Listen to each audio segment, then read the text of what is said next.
And it's more a network, the business school, than somewhere you really learn. Real life teach you much more than school. I was attracted by money at the beginning and I wanted to make lots of money. We wanted to create a community-driven company committed to the environment. We had no risk except to lose 30,000, which is the price of a car. A mentor is probably 25% of the success of picture for us. It's we respect to fail. Welcome to Sports and Outdoor Mentors. In this episode, I chat with Julien Durant, the co-founder and CEO of Picture Organic Clothing. Picture was founded 15 years ago in Annecy, France by three friends, Julien, Jeremy and Vincent. Today, it employs more than 90 people, is sold in more than 40 countries around the world, and generated 50 million euros of sales in 2022.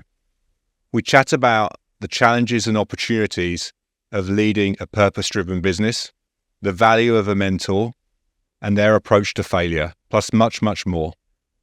Before we get into it though, I have one favor to ask. Please hit the subscribe button.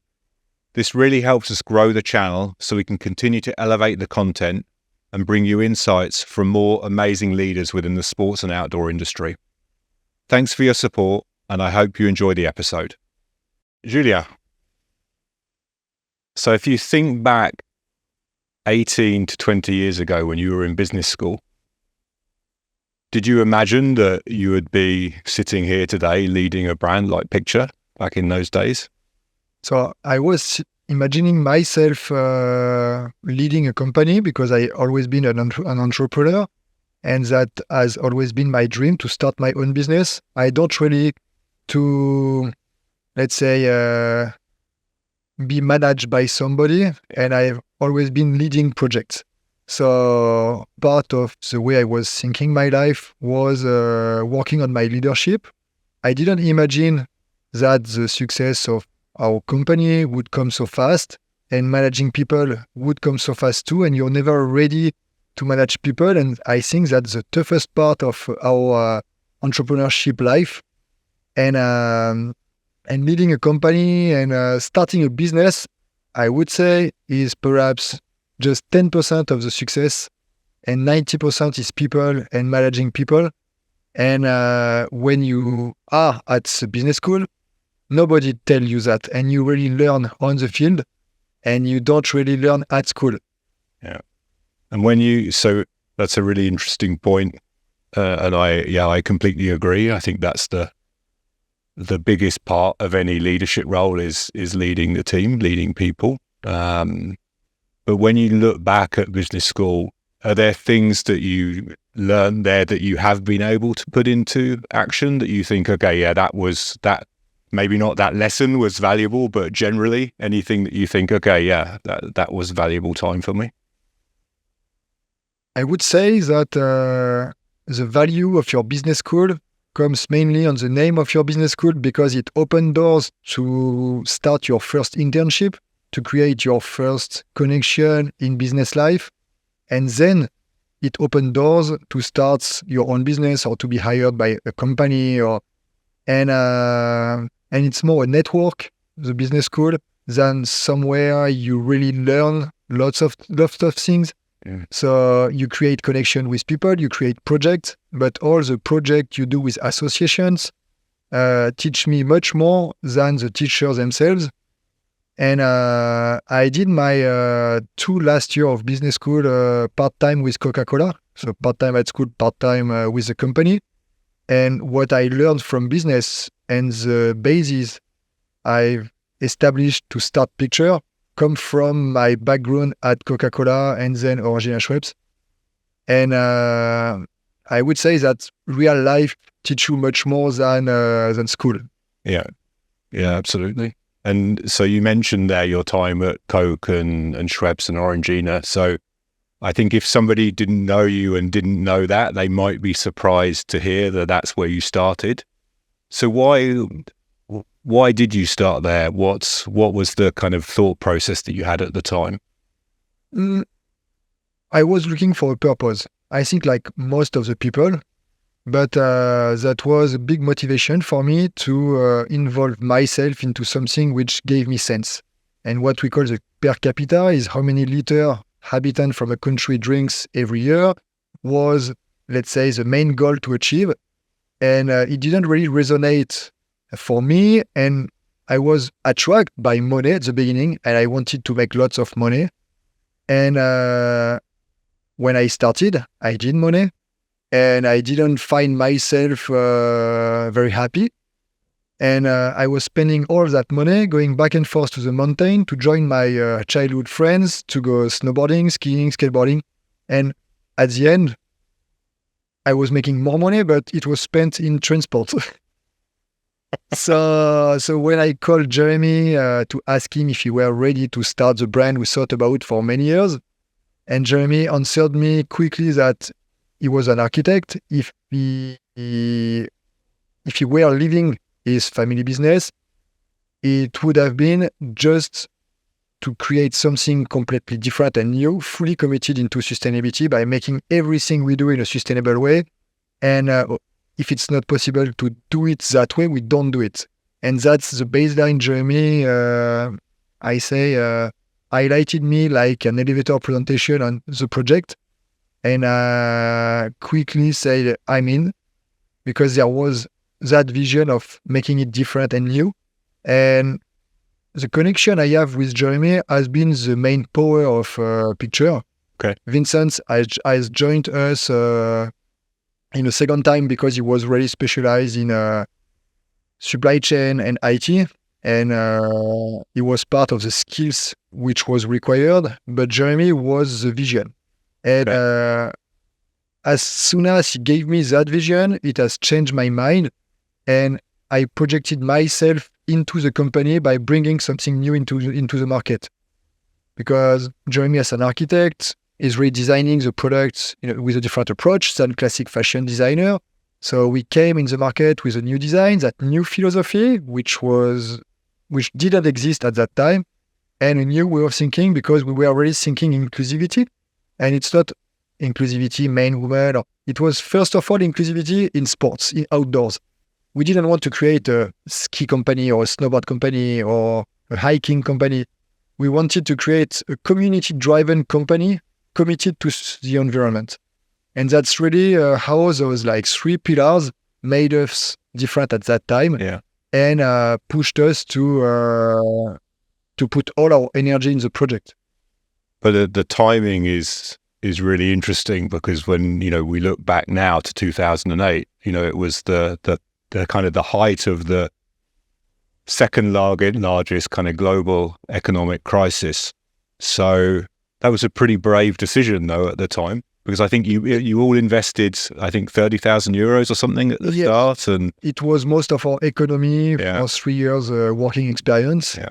And so we spent all that money, but we didn't have kids, houses, loan. So we had no risk except to lose 30,000, which is the price of a car.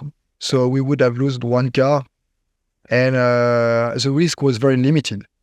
And in 2008, even if it was a global crisis, as a citizen, the media, the newspaper talk about crisis, but yourself, you don't really realize, because you work, you make your money, you buy your bread, your butter, and you eat.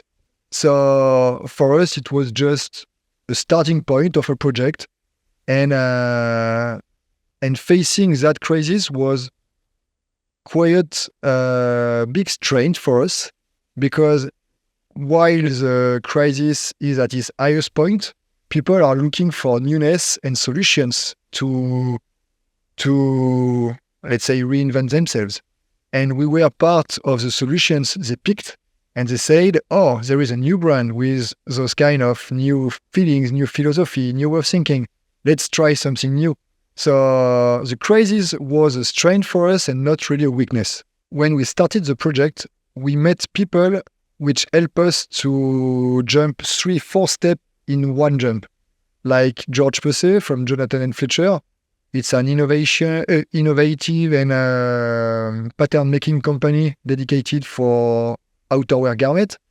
And George introduced me to all the right suppliers, the right fabric suppliers, the connections went very fast. We had a very high-end product at our first production without any customer issue, which usually happen when you are a new brand. We met people like Jérôme Elbaz, who was a French manager for North Face. He has a background on global sales for Billabong and some other companies, Salomon too, and he helped me to build the price strategy, to have a global price strategy, and to make sure that, because the trend online was going very fast, but 2008 was the beginning, companies with global price didn't really exist, but he pushed me to start the company with a global pricing and not with a country pricing, which has really helped for the future of the business and the company. So most of the people we met, also thanks to Outdoor Sports Valley, which is outdoor associations near Annecy. So it's an association with 400 members from different companies from the outdoors, and that connection has also helped. They have what they call incubators, and we were part of that incubators to get some advice, free advice, because you don't have money and people do it because they want to do it, from very skilled people. And that's really how we have been able to pass the 3 years very fast and to become profitable after year 2, which usually takes 3 to 5 years. So yeah, the start was easier than 2013. In 2013, we started to hire people. Okay. And from a startup, we became a company with employees. And we have discovered what employees are looking for, what they are not looking for, how they commit to the company, and how they commit just to themselves. And you need a purpose, you need to give sense. And as far as we had more than 15 employees, everything has changed. From 0 to 15, we were all friends. We were hanging out together, doing sports together.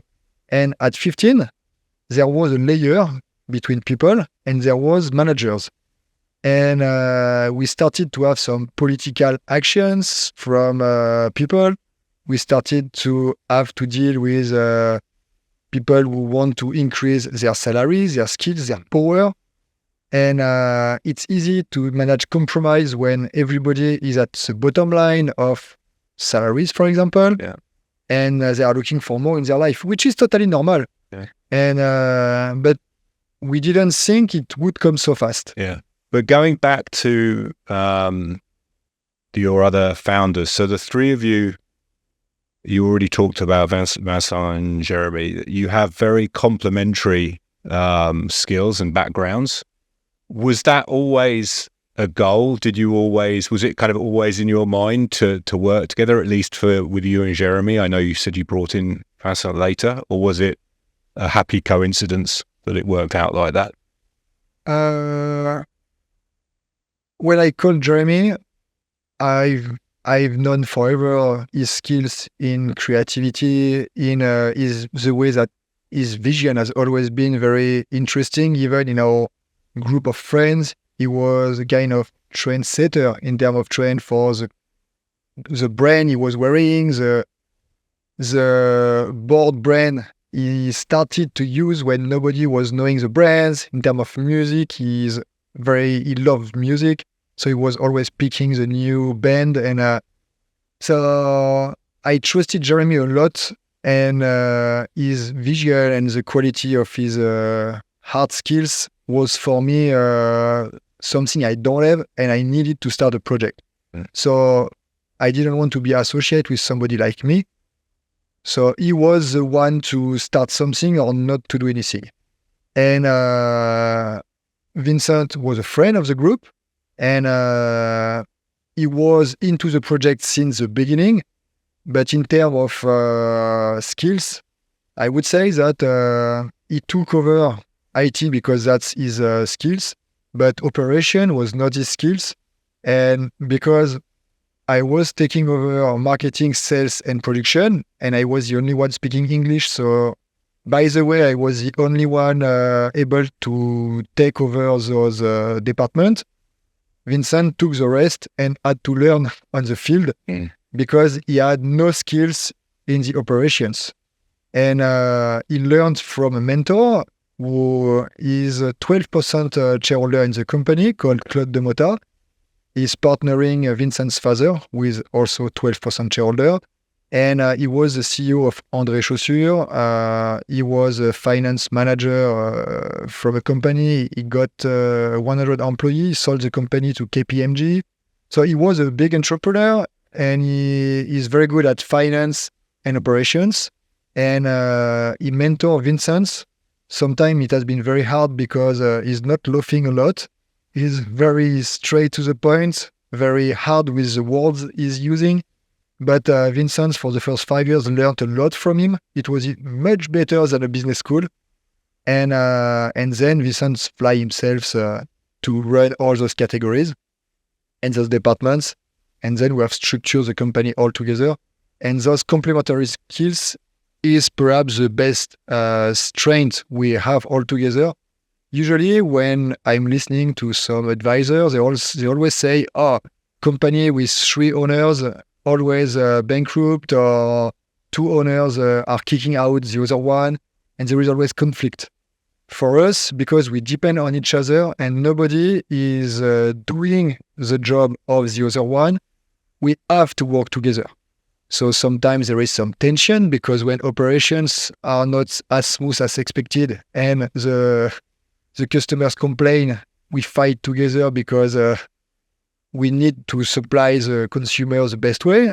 But at the end, we all work for the consumer. So we have the same goal. And also in terms of vision in our entrepreneurship, we didn't do picture to be rich. We did picture to work from our passion, which was snowboarding, skateboarding, and surfing. Okay.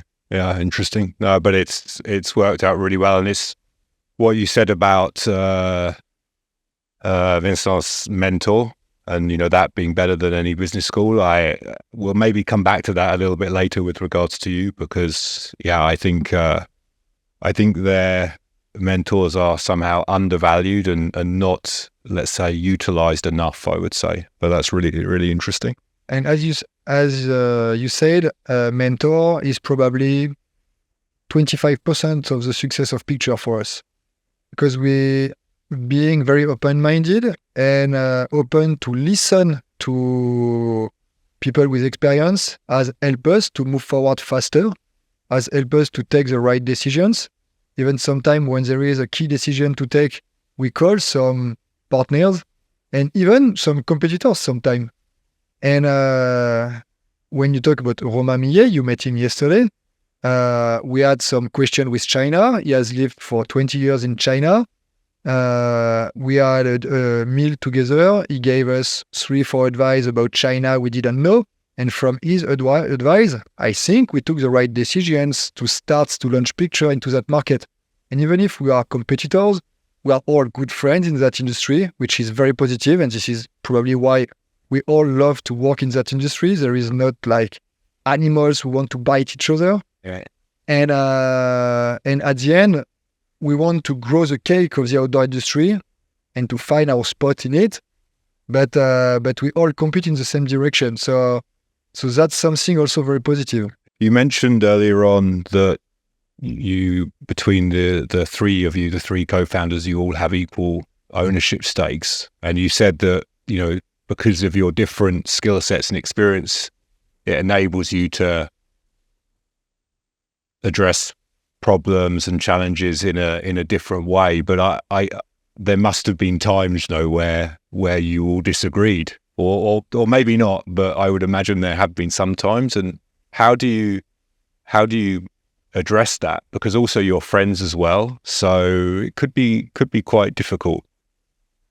I would say that our friendship has degraded with the company, and now for 15 years we all have started our family. We all have kids, so we have a vision of life which is different from each other, and also because our family for all of us are our priority, we change a little bit directions, and we don't spend all our time going back and forth to the mountain and chilling on the slope. Yeah. So visions of life have changed, and it has helped us to create some key moments to share all positive and bad vibes to make sure that, let's say, quarterly, we don't leave stuff to degrade and to pollute the company. Yeah. So we have always been very, we have open mouth. Yeah.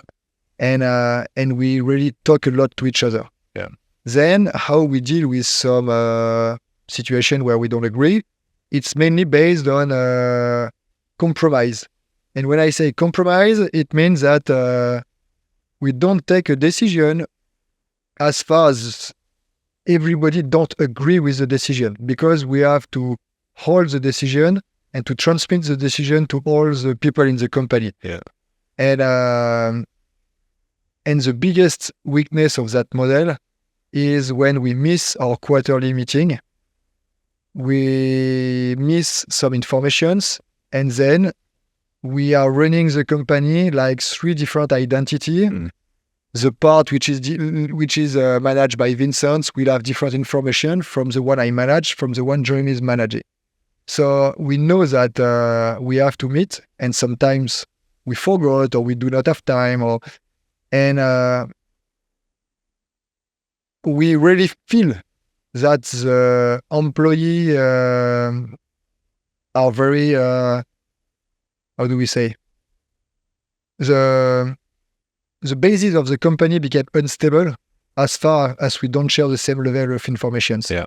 We have to speak with one only voice, and even if there is 3 mouths, it have to be one voice. And we have learned that all our decisions have to be taken together, and then we have to talk to people, and we don't have to show to the staff our doubts, our thinkings. And as soon as we have done that in the past, it has created freakness. Yeah. Okay, that makes complete sense. So those quarterly meetings are pretty vital then for the stability of the business. Yeah, for sure. Yeah. But even if we know that, sometimes we miss those. So because we are all traveling, we have our daily issue to deal with, and as an entrepreneur, let's say the hardest part to manage is trying to think out of the box and not trying to deal with the problem we have now. And it's always grateful for an entrepreneur to find solutions for your employee. He has a problem, you find the solution, and it gives you direct feedbacks, direct compliment. Yeah. But at the end, you are always dealing with what's happened for tomorrow, but never dealing with what will happen in 1 year or 2 years. And it's very important to step back, and to step back all together, not one of us or 2 of us, to make sure that we transmit the same vision. Yeah. And this is what we don't do very well, and we know we have to work on it. Yeah. And even if you know, sometimes you don't do. You mentioned earlier on the OSV, so Outdoor Sports Valet. And obviously you're here with your co-founders leading this business on a daily basis, but I know you also participate actively within OSV as well. So why? I mean, why do you do that? Why do you give up your time for that? And what does it bring to you? OSV gave us a lot, and now, after 10 years, we were profitable. We have started and we are running a nice company, and there is some new entrepreneur like us 10 years after who wants to live what we have lived, and I think it's time also for us to give back. And if we can give back and help, we grow the cake of the outdoor all together.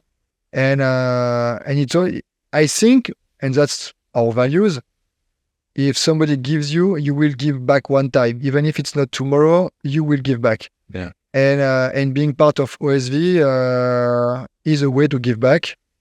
and it's also a way to meet people from the industry, to keep connected to your competitors, which could be your partner, and it's always nice to share some like big datas, some informations about customers. But I didn't do it just for business connections. It's perhaps 20% of my motivation. 80% is the give back, because you give lots of hours for entrepreneurship, for there is some services. So Yeah. I'm part of the sustainability department, Yeah. and we try also to give all our knowledge, to give informations, to push brands to be part of it, and to understand what are the challenges, which challenges are the one we can deal all together. We are also part of EOG. One example, which is very simple. We talk about energy transition to fight climate change, which means that we have to wipe out fossil fuel from most of our use. And energy transition can't be done with some big yarn factory, for example, alone, because picture itself represents perhaps 0.2% of the business of that company. But if all the outdoor industry could focus on one goal, manage the energy transition of our Taiwanese supplier for yarn, 90% of us use the same yarn from the same company. If we push him to change and we finance a little bit based on the volume we represent in that company, we could accelerate the changes. And you just need a chef d'orchestre. Yeah.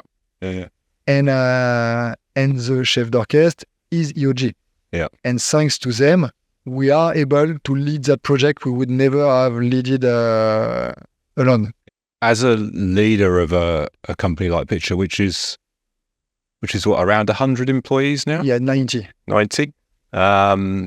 What do you consider to be your most important task as the leader of that business? Transparency. Okay. And we play against the big players, but we are a small player. And what made Picture very unique is the fact that we are like a family. Because 90 compared to 1,000, if we compare to our neighbor Salomon, the company culture is completely different. And what we have, and most of those big companies doesn't, is transparency. So I was talking about communication before, but it's also how we communicate transparently on every topics without any taboo. Yeah. And what people really appreciate is the fact that we don't hide anything, even with journalists, and that's a company mindset. Yeah. Don't hide anything. Tell everybody, and if you are not proud of what you've done, don't do it. And we assume we really assume what we do. So if we do it, there is a reason. If we do a mistake, we assume it's a mistake, and we have to accept it. And we have some big values in the company, which also help for that. It's we respect to fail, and failing is a way to improve, is a way to succeed later, is a way to learn. So we push people not to fail all the time, of course, but to accept to fail. Yeah. But what I don't respect is people who don't try and don't take risk. Because if they don't take risk, they just have to manage some daily task, but I don't want to give them any responsibility. Sure. Yeah. And if by taking risk, it's a mistake, let's understand why, and let's not do it later, and let's try to find some solution, and let's learn from it. Yeah. Well, interesting. Maybe a little bit on the same theme. Is there something that you know now that you wish you would have known 15 years ago when you started? To be honest, from my education and from my sports background, I was a rugby player for 15 years, playing for Clermont. Okay. When you play rugby, you try. Sometimes a big tackle comes, you fall, you get hurt, but the whole team is behind you. The whole team will take back the ball, and you will play again and try again. And sometimes you pass, sometimes you don't. Sometimes you put a try, sometimes you give the try to your partner. And it's a nice image to transfer to company, because trying is a way to go to the success. And if you don't try, people will run over you and you will not do anything. Yeah. So I think my rugby background has really helped, and my parents, which are two teachers, one economic teacher, my mother is a teacher at elementary school, and they, in terms of educations, they have always pushed their students to try and to fail and to learn. So it's part of my background, and I think that's something I try to transmit because it builds you stronger. Yeah, absolutely. But as an Englishman talking to a Frenchman, I would rather not talk about rugby at the moment. So let's maybe move on from that. So something a little bit different. What's your relationship like with technology? How do you use a lot of technology day to day, either for professionally or personally? So personally, I'm a gear geek. Okay. It's totally not in line with the brand value when you talk about sobriety and everything. But I love technologies. But compared to Jeremy, my partner, he hates technologies. He likes simple things. So in a daily way of management and way of life, it's a question of compromise. I'm trying to push the team to use better the IA, because now there is no limits with IA. It's very cheap, so you don't have to pay a lot today, and there is lots of value to save time. So I'm trying to push our staff to use it more, to learn about it, and we have to be pioneer using the IA today. Because as a startup, it will help to accelerate lots of processes. Yeah. Then, if when we talk technologies, we talk about thinking on how we can implement technologies in our garments. That's something we are totally far from, because when you talk about sovereignty, and I really respect Jeremy's vision with it, technologies can't really be recycled. It breaks easily. It doesn't long last. You have to deal with lots of warranty and everything. So this is not where we aim to stand. So when we talk about technologies, it's more technologies around sustainability. So we are working on two huge projects. One about circularity and how we can use fibers made from recycled garments, and how we can make our garments recyclable to make sure that we don't create virgin fibers to produce garment, but we use a kind of closed circle of raw material to reproduce some newness. Yeah. And also, we have another project with Carbios. Carbios is it's not a small startup, because they really accelerated with more than $200 $1 million fund leverage. Okay. That company found a way with enzyme to degrade polyester fibers into polyethylene on one side and PTA on the other side, to come back to the virgin fiber, to the virgin component.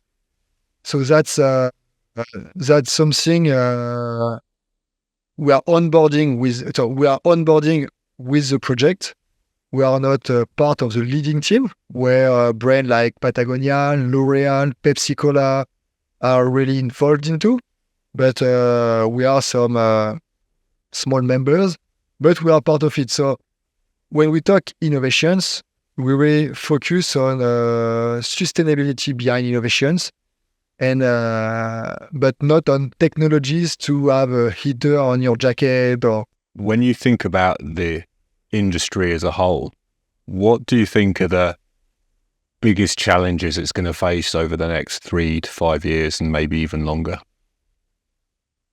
So we all know, when we talk about sobriety, we have anyway to produce less. We produce too much compared to what the consumer can buy. And the challenge from every shareholder is to get some new market shares, make more profits, so produce more, create more waste. So we have to find some alternatives to be more regenerative, which means that the question is, how we make sure that we keep our business sustainable by producing less, better, with more durability. At Picture, we thought about different approach, like leasing clothing, like renting, like if you can sell some usage instead of sell some products, it can be interesting. 10 people could be users for rent pants for bikepacking, because you don't bikepack every weekend. You go bikepacking for 1 week a year, so you don't need the full set. So perhaps we could rent a set, and it could supply 10 people. So we make the same amount of money, but we produce one outfit instead of 10. Yeah. So that's a way to go to sovereignty. So that's just one way, but we have to explore some solution to keep profitable company, but to produce less and better.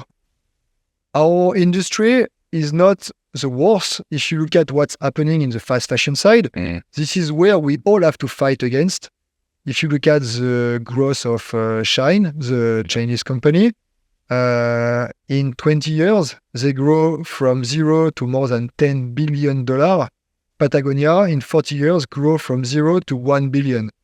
And Patagonia has lived an organic growth for 40 years, while Shein has accelerated through shitty products, which doesn't long last, which have a lifetime of 1 month.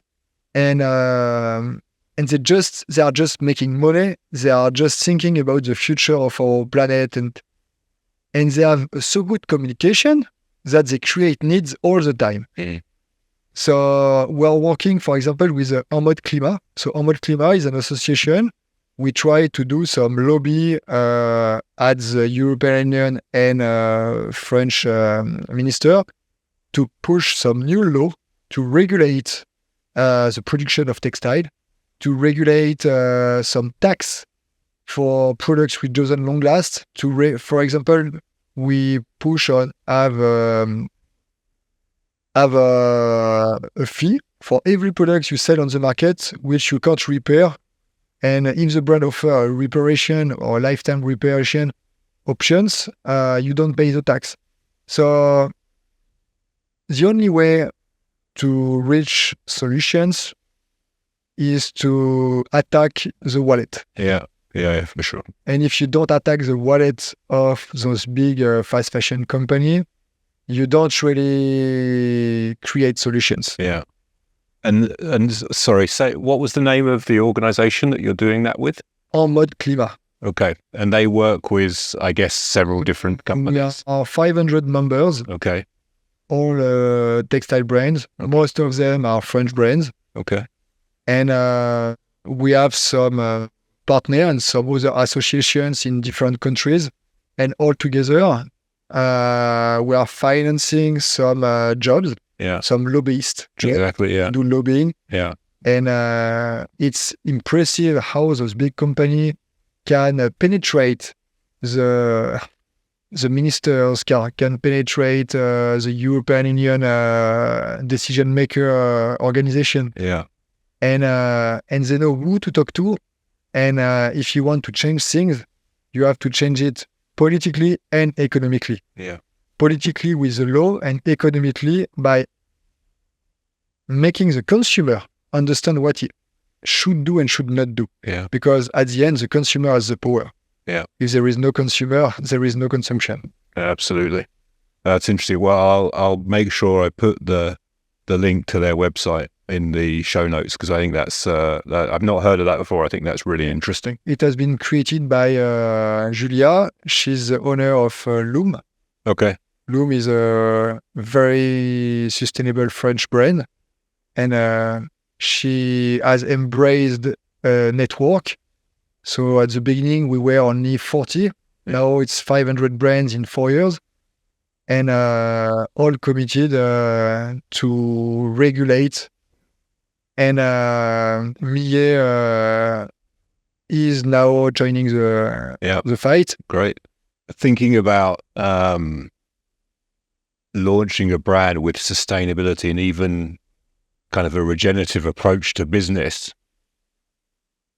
you know, And I understand, obviously, Jeremy was a key driving force behind that decision. But of course, that's not the easiest way to start a business. And it gives you, I'm sure, lots of challenges from a cost point of view of materials, of productions, etc. Do you feel you're yet able to kind of mitigate those higher costs? Or do you think that it... So we've known since the beginning that it will be challenging, especially with the cost. So our vision was to produce the garment at a higher cost, not to spend money into marketing, keep the marketing budget as the additional cost of producing organically, and dealing with the consumer to show him that the marketing value is into the products and not into the marketing. So we wanted to create that kind of break-even where there is no marketing and every add value is into the product. It's been working very well till 2013 because at that time, Facebook was free. It was just the beginning of Instagram. So to create community and to reach our consumer, we had some easy tool to talk to our consumer. Yeah. And then those social media became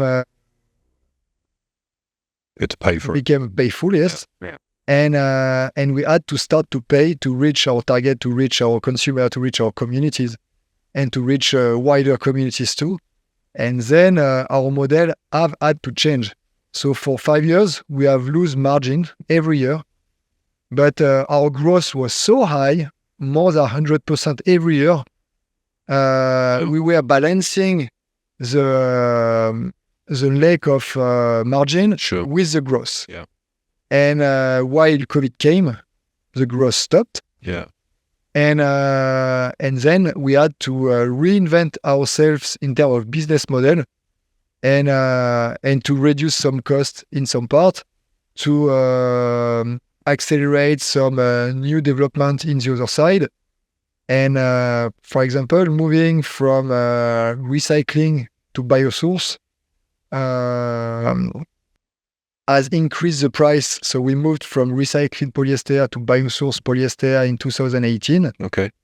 And we were looking for some circular polyester, and the process of circularity is 30% cheaper than biosource. So we pushed hard to go faster on those projects, to rebalance the margin. So we have really accelerated some leverage to reach a better margin. And also, after COVID, the inflation has, let's say, reorganized the map of where to produce. Okay. For example, Turkey with cotton is becoming so expensive compared to 5 years ago, and they have inflation of 40-50% per year. It was 90% of our cotton production. We had to move to India and to Mauritius Island to find some reasonable price to continue to manage our lifestyle business. Because in Turkey, it was not even possible to sell a product with a margin. And that reorganization has also helped us to reset some new facilities, to reorganize some, let's say, products construction, to make sure that we can continue to sell at the right price with the right margin. And it took 3 years to reorganize after COVID our, it's not supply chain, our buying chain. Yeah. And now we have a model which is sustainable again. Yeah. Okay. Great. Yeah. It's I understood that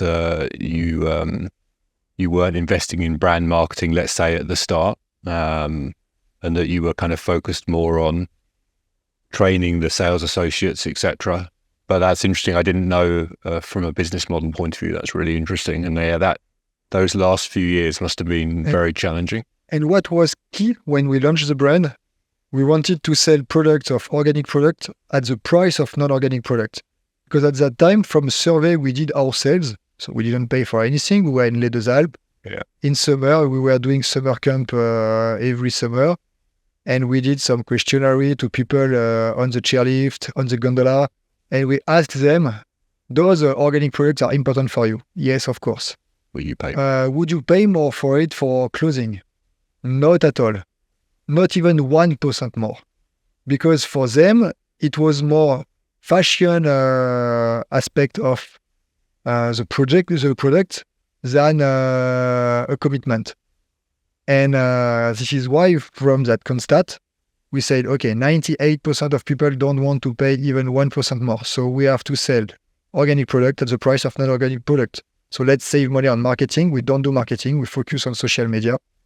And after COVID, what has happened from our previous discussion, lots and lots of private label and new brands launched themselves during COVID on Instagram. So Instagram became also a battlefield to launch new brands on every territories, every categories, and it's becoming even more competitive. So we had to reinvent ourselves to recreate margin for picture, but also to recreate ourselves on social media to make sure that our voice is not lost into the voice of all those newcomers. One thing I wanted to ask you, one bit of advice maybe for some of our audience or listeners, and I'm sure there are lots of employees of other brands that those brands are maybe not either as sustainably minded or sustainably minded at all. And I'm sure a lot of employees are frustrated by that and wish they could help influence the company to be more sustainable. If you were to give advice to those people about how they could maybe address that with their managers, their stakeholders, even the owners, what advice would you give? First of all, the project have to be led by one person. So we call him the sustainability manager at Picture, but you can give every name you want. That person have to be part of the direction, not the marketing. Yeah, so the man. And in most of the brand, that person is part of the marketing. It kills the strategy. So he has to be, or she has to be, the right arm of the CEO. And the CEO has to embrace the project himself. Because if he's not convinced, nothing will happen in the company because it's always a question of P&L. And if into the P&L he include a line for it, the company will have to deal with it and you will start to transform some behavior, some habits into the company. But it starts from the top and it goes to the bottom, even if the bottom is very demanding. And my main advice is that the sustainability manager must be part of the direction. And around the table, when we take the big decision of the company, we have human resources, finance, operations, sales, human resources, and sustainability. And it's part, we called that before the big five. Now it's the big six because that position is key. And the decisions you take with finance, sales, and everything have to include a part of sustainable vision behind. Otherwise, you always go to your comfort zone, and it's always easier to do as usual and not to change. Yeah. But if there was a situation where the CEO didn't believe in the approach, for example, let's say if I said to you, okay, I want you to convince a CEO, a member of OSV, for example, let's say, what would be your, let's say, main argument to try and convince another CEO to have a more sustainable approach? It depends on where he challenges himself. If his goal in life is just to make money, I will never convince him because he's focused on making money. But if he wants to use his company as a way to make money, of course, it's capitalism, but you want to have a positive impact on people, and you think that your company has a value for people and not only is not only a business money maker, then you can start to convince him because thinking sustainability, it's not only the product. The product is 1% of a sustainable vision behind a company. It's also how people feel good, the equity between genders, the equity between the old generation and the younger generation. It's when we were talking earlier about happiness, working life and family life, and the balance with that, which is key, is something which is part of sustainable vision behind. So it's also about human, and to motivate him to move forward. The value of the company is made by people. It's not being made by yourselves. Being more than 15 employees, then I realized that I was not able to run the company alone anymore. And if I wanted to reach the step I expected to reach, my only solutions is to convince people to go there, and is to push people to come with me and to be the captain of the boat and get some new passenger on the road. And to attract new passengers, people happiness, is part of that sustainable vision. So B Corp has really helped us to think out of the box of the products only. Because with Jeremy, we were very product focused when we launched the company, and with Vincent too. And being B Corp certified in 2019 has changed the vision of sustainability for us. And it gave us some pillars and some guidelines to move forward on different topics at the same time. Yeah. And each employee have a responsibility then to implement and to bring his brick to the house to make sure that tomorrow is always better than yesterday. Yeah. We're running out of time, but I really wanted to talk a little bit about B Corp, but we don't have time, and so maybe one day you'll allow me to come back. So let's just close up on a few quick questions and lighter questions. So, what's your favorite piece of sports or outdoor gear? But it can't be something from Picture, okay? Because that's too easy. My favorite piece, at least my garage is full of toys. Okay. Full of toys. So mountain bikes, road bikes, snowboard, ski, kite surf. I think there is more value in my garage than in my house. I'm not sure it's good that your wife hears this. But today my best sports gear, I would say my mountain bike. Okay.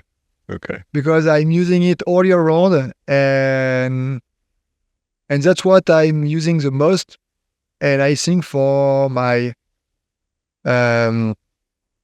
my self-confidence, for my trainings, for everything, I'm using my mountain bike. Yeah. And when I want to think out of the box, usually I go for a 3-hour ride.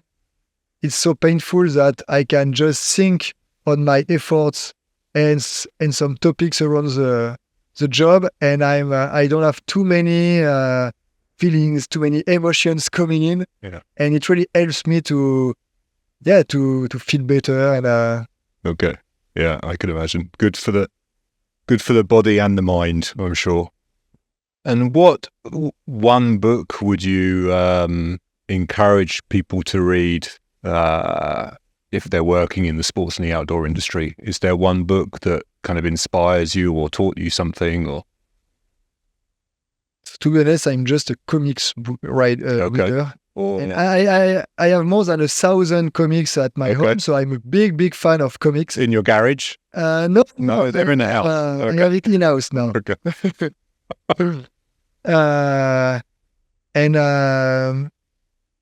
My favorite book is Lord of the Rings for one reason, because it's about how somebody is focused on reaching his goal, whatever can happen.